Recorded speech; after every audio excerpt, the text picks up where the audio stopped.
गुरु शिष्याच्या नात्याला काळीमा फासणारी एक घटना घडली आहे। गुंगीचं औषध देऊन शिक्षकाने विद्यार्थिनीवर बलात्कार केल्याची घटना घडलेली आहे। आरोपी शिक्षक राजू सिंग चौहान याच्यावर गुन्हा दाखल झालाय। घटनेच्या निषेधार्थ तामसा शहर हे कडकडीत बंद ठेवण्यात आले। नांदेडमधली ही घटना समोर आलेली आहे। शिक्षकाने विद्यार्थिनीवर अत्याचार केला।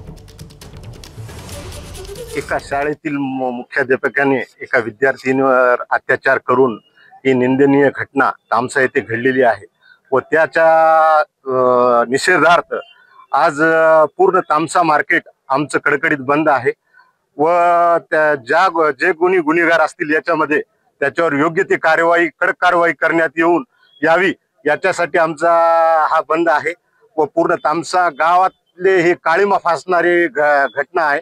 आजपर्यंत आमच्या तामसामध्ये अशी घटना घडलेली नाही व यापुढे असं करण्याची कोणाची ताकद होऊ नये यामुळे पूर्ण तामसाचं नाव आमचं खराब झालेलं आहे व अशा पुढे घटना होऊ नये याच्यासाठी योग्य ती कडक कारवाई व्हावी हीच आम्ही पोलीस स्टेशनला निवेदन दिलेले आहे। एबीपी माझा, उघडा डोळे बघा नीट।